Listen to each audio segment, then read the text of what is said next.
Singapore, it is second time lucky for author Sebastian Sim, who walked away with $25,000 after winning the third Epigram Books Fiction Prize on Thursday, November 23. The office executive, 51, won Singapore's richest literary prize with his manuscript The Riot Act.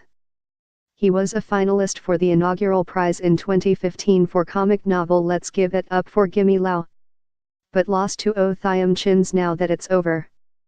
He said, "I practiced being disappointed 2 years ago, so this year I decided to lower my expectations.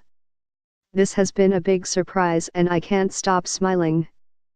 The Riot Act, set in the aftermath of the 2013 Little India riot, is a fictional tale about 3 women whose lives intertwine due to the event, from Hashwini, who fears her actions may have triggered the chaos, to Sharon, who plans to take advantage of it to boost her political career.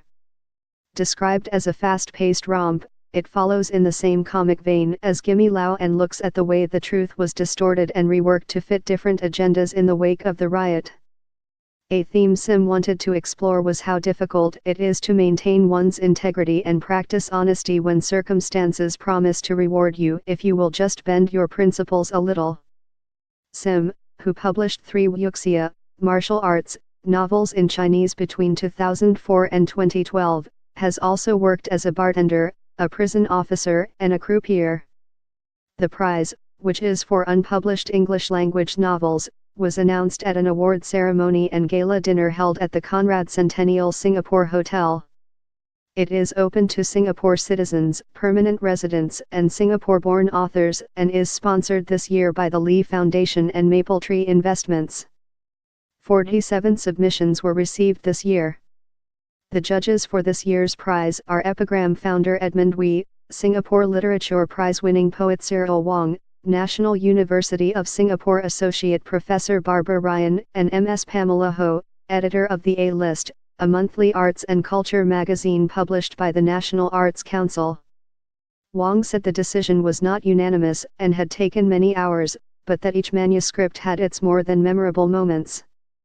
He called Sim's work a surrealistic retelling that strikes at the heart of cynicism driving Singapore's culture wars and holds up a tilted mirror to everything wrong with our society. The Riot Act will be published next year by Epigram, as will the manuscripts of this year's 3 other finalists. They are Nimitas Place by Straits Times arts correspondent Akshita Nanda, 38, which follows 2 women with the same name living 70 years apart in India and Singapore, 9th of August by the New Paper assistant news editor Andre Yeo, 45, about a terrorist attack on National Day in 2020, and Sophia and the Utopia Machine by 31-year-old writer Judith Huang, a speculative work with a teenage heroine set in a futuristic Singapore. The 3 first-time novelists will receive a cash prize of $5,000 each.